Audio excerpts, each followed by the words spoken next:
Hi everyone. Thank you for the introduction. I really appreciate the effort that people have made to make this represent event happening.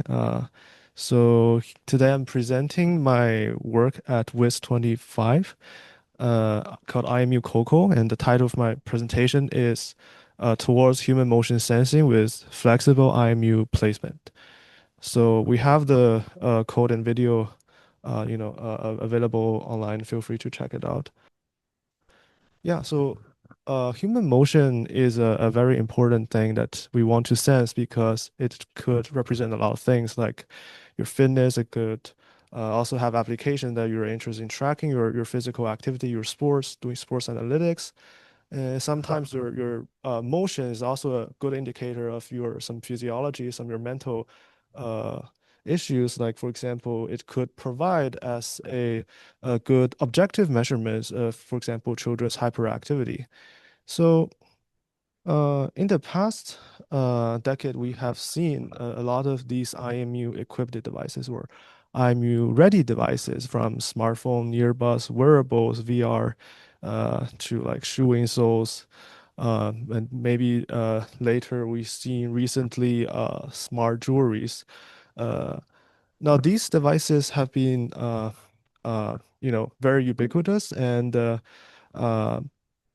but what I'm going to talk about is not how the hardware form factors evolve. Of course, we in the future we could see more and more these kind of devices. But the question here that I want to ask is how can we easily enable motion sensing capabilities on these devices? So we have the hardware, they have the IMUs. How do we do motion sensing with them? Um, so to see this, I want to present this typical workflow of how you use IMUs to understand human motion. That is what we think is placement specific. So you choose a hardware, and then you run some signal processing, some machine learning models, and you from there you get some inference. And by choosing the hardware, because that's how the hardware is currently built today, for example, you choose wrist wearable, then that placement is pretty much is fixed, right? And then to implement this pipeline, you would also do probably need to collect a data set that is end to end from the hardware all the way to the things that you care about, like the inference, the activities or the posts. You have this data set. Now, this workflow is placement specific and it does not create flexibility. But what why do we need flexibility? So one reason is that we think that flexibility limitation will uh, kind of prevent some of the user interactions. So, for example, if we see that these are some examples that we call it underexplored opportunities at other placements, that, for example, you have a jacket with a lot of pockets. Your phones maybe say you trained with some machine learning model, some sensing pipeline that for your phone that you put in your thigh pocket. But then what about these pockets? And if you build a new novel IMU devices, you kind of attach to your chest. Now this IMU devices, are you going to run the entire pipeline again on this IMU device specifically? And of course, some other examples are when the typical placement are not always applicable. So for example, I have a wounded arm. Even though I have a wrist wearable, maybe I don't want to put that exact position. I want to maybe move it upward, for example. And I have pants without a pocket that I cannot put a phone in it. So to all of these examples um, is the what we think the limitations. And uh, but before I talk about our work, I want to briefly mention some of the recent works on increasing these IMU placement flexibility. So for example, the IMU poser and mobile poser. So they were considering these basically three type of devices: your earbuds that measures your head movements, your phone that you place on a thigh pocket, your wrist wearable that sort of measures your upper arm movements. But then this work is still specifically to these set of devices. Like you move one devices, for example, to your lower leg, to your ankle, then that model, that system doesn't support that. Similarly, the sense HAR focus on activity recognition, that their idea was that can you build a shared latent space of all the devices, for example, your wrist wearable, your phones, try to align them in the same space. So this latent space serve as sort of the virtual sensor that you can build the rest of your pipeline. However, to add these devices, like a new type of devices that are not seen, you still need, I mean, new type of placement not seen in this in the training. You still need to align it because like you have the data from these devices and then a latent space that are only used to align the rest of the devices. So you still need to establish that alignment. So yeah, in summary, this support a limited number of placement and they're challenging to scale up. So now let's look at some small experiments that we did that basically here I have, so this is a person that is trying to swing a golf club. Now looking at this, the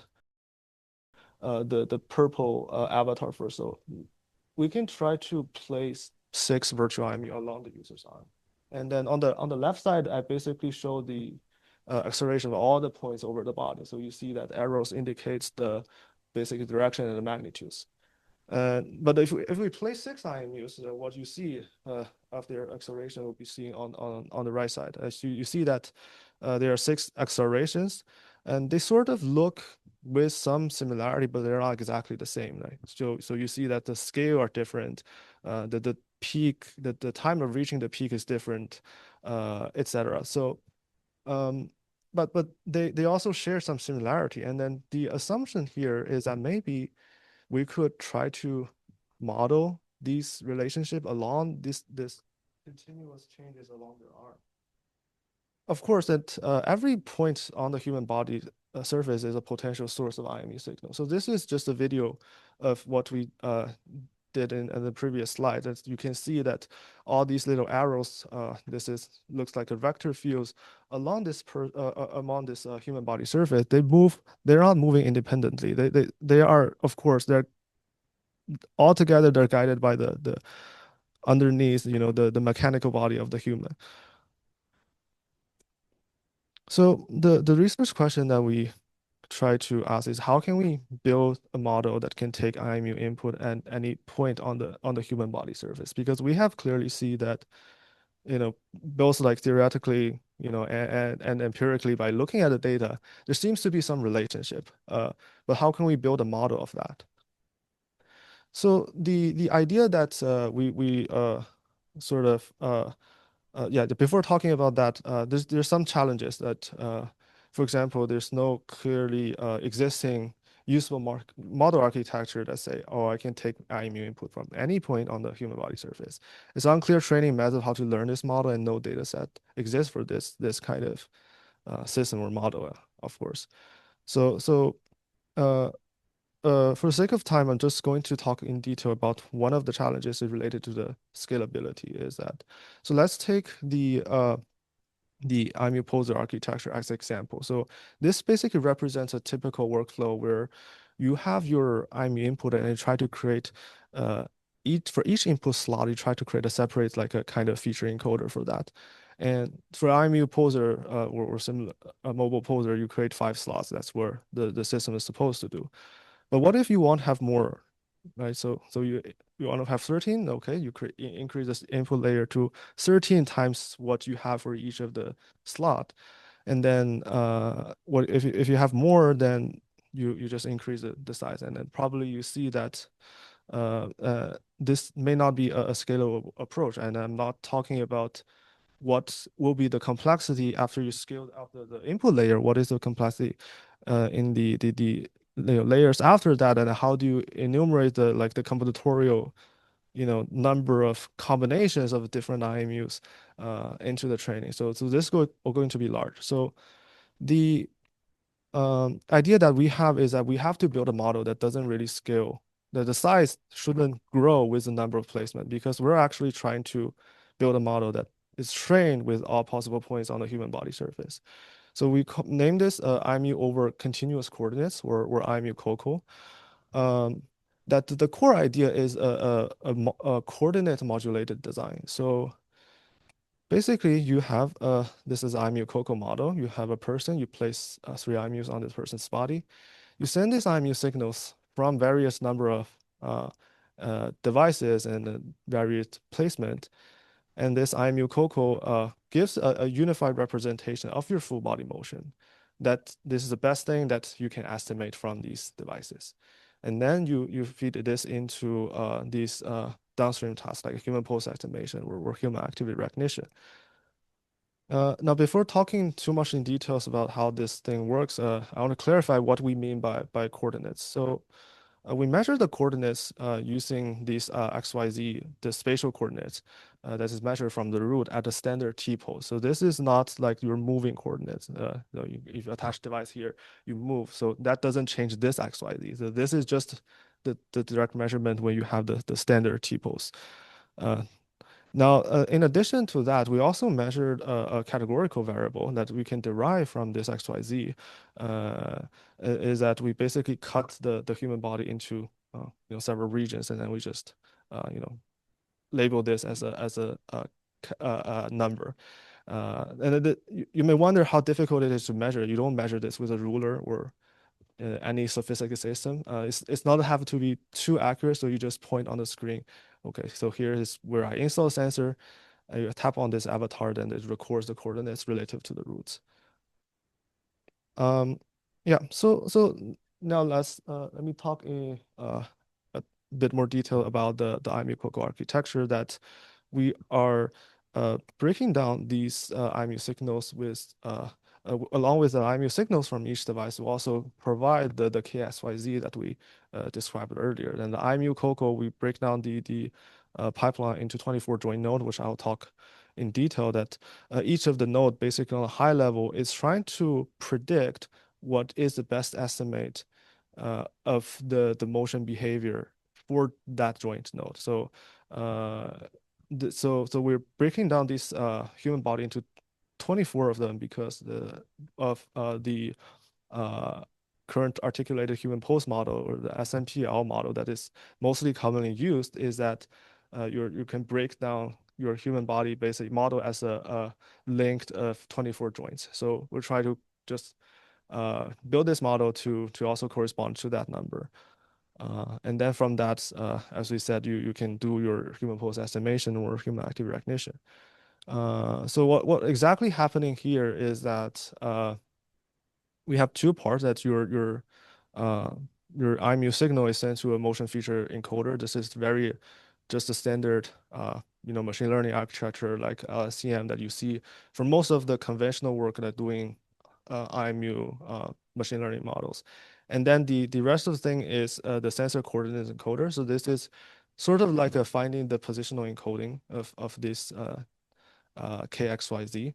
And then from that, the joint node modulator tried to take the output from these two and basically learns what is the best way to map whatever input that I got based on the coordinates to the motion feature at joint I. Now the training is also not like trivial. It's because we're trying to sampling a huge number of IMUs, virtual IMUs actually, because there's no, as I said, there's no real IMU data. So we create our synthetic data generation pipeline that you can generate basically any points on the human body.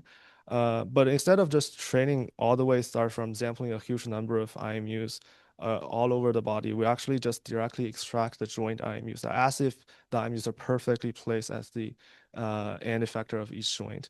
So this is because the joints are quite limited. There are 24 of them, and they are actually very good measurements of the human body. So we just try to warm up this model with this synthetic joint IMU as a phase one training. And after that, we start sample a huge number of mesh IMUs that in this case, we sample 384 per iteration and then try to align them with the first phase and also apply the kinematic and the pose as the supervision to what we learned from the IMU-Coco model.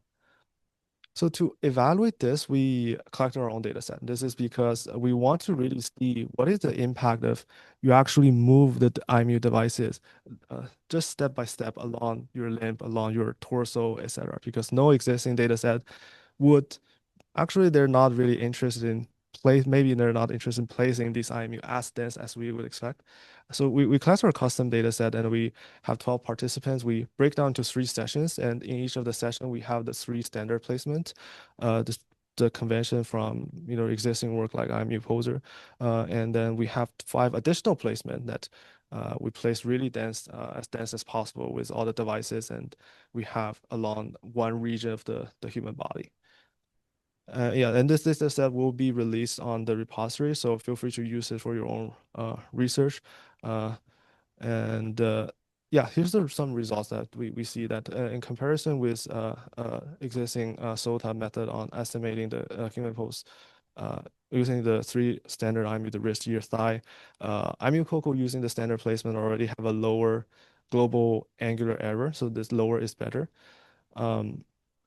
Now, the other thing that we see is when we measure the optimal placement, that for each of the activities we collected, because some of the activities, for example, are local motion, some are more on they involve more, for example, uh, your upper arm or lower arm. So it depends on that.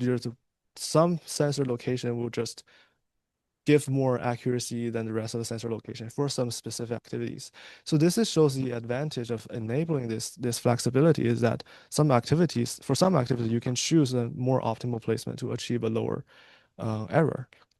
And we also measured that if we just blindly, substitute one of the sensor with a standard from the standard placement to any of the rest placement, what is the end impact look like? You'll see that these errors are still lower than the prior SOTA method on doing the using 3 IMUs for human pulse estimation. So yeah, so instead of just keep showing you these boring numbers, so I'm currently going to show you a live demo of showing you the system, how this works. You notice I am currently strapping a 4 sensor on my body. So I have 2 iPhones on my lower legs and 2 Apple Watches right here. So yeah, so before I show you the 4 sensor, before I show you the 4 sensor setup, I can show you that let's say that we can just detach these two. So you see that these 2 dots on this human body, this avatar disappear. So I'm right now just trying to show you an estimate from my top 2 wrist sensor. So need to do a calibration.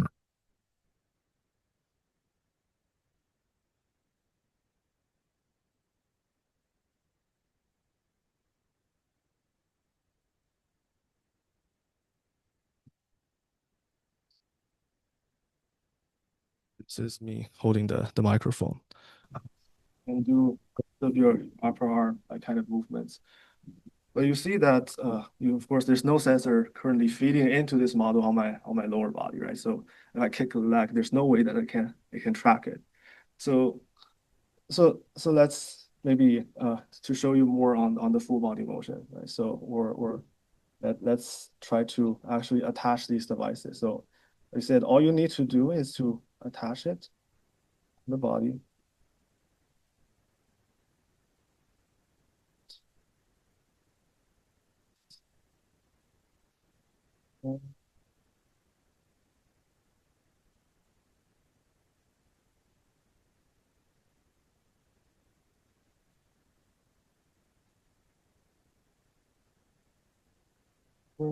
This should be uh, more of a good full body representation. So you can see that your translation quite a bit of latency here. Super slow.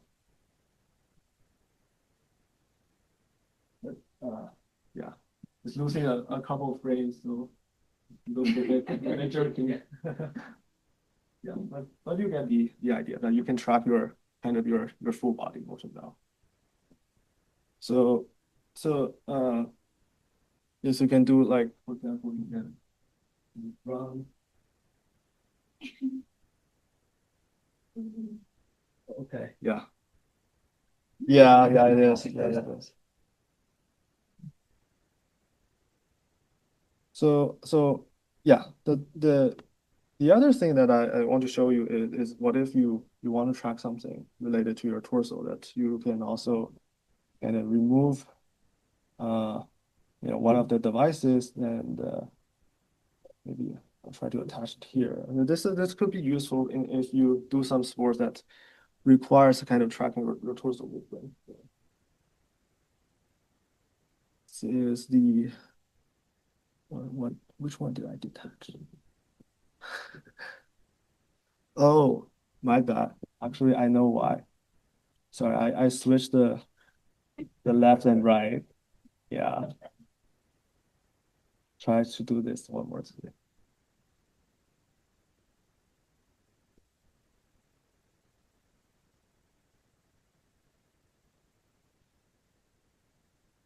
This time is more natural.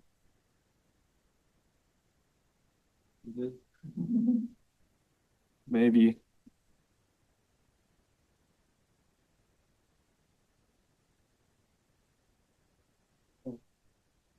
Anyway, yeah, it's quite a bit laggy. Yeah,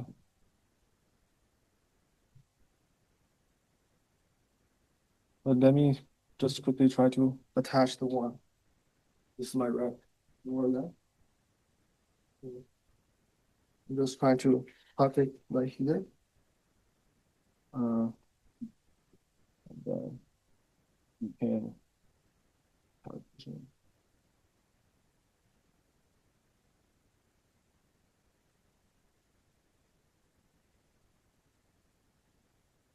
Now it's like if you try to do something that, for example, you do a deadlift that requires you kind of track your.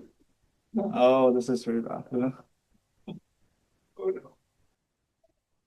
Anyway, but you get the idea. Yeah. So I'll talk about some of the limitations here. So and the way to view this is really kind of we have there's a lot of limitations that a lot of limitations that assumptions that we have when building this model. So, but overall, what the system is aiming to address is these sensing from new device factors, form factors, placing devices at user's convenience, and moving devices based on the user's application. And I said that uh, there are a couple of things that we aren't able to address. One is when we create a synthetic data set, we cannot do address the flex, the deformation, the closing, the looseness, and we cannot address the IMU drift that is intrinsic to the IMU sensor. Cannot address. We didn't address the magnetic interference. So all of these factors are sort of are things that we're hoping that in the future that may be improved. But here I'm just presenting you this idea of what we think that in the future will look like, and what is the benefit of having this unified model. So assuming that models like this will keep evolving in the future, is that we think that there will be a shift of that we historically believe a device specific model that basically you have to have that device, and then what you can sense is basically limited by that device. And also you can also in the unified model is that you have a unified model that connected to all the possible devices you can place it on your body that based on your application, based on the user's preference. This is, I'll show it below, the detachable smartwatch is also one of the prior work done in our lab that shares the vision that you can detach the smartwatch and then place it on, for example, different parts of your body, for example, place it on shoes. And of course, placing on a bicycle is not the scope of doing a human sensing, but the idea is that maybe that you could have a more kind of generic hardwares that instead of a dedicated hardware that you can choose more freely on their devices. This is one of the vision of what the future will look like. And the other one that we do have to admit that there are some benefits of still doing some placement specific devices that could be limited by for example, the stability of how it is attached to the human body, the comfort, the form factor, for example. You don't really want to say, have an IMU embedded shoe insole attached to your chest, for example. So yeah, so this is the idea, and this will be the end of my presentation. So we have more information about this paper on model architecture, training, etc. Online, and feel free to check our repository. Yeah. Thank you.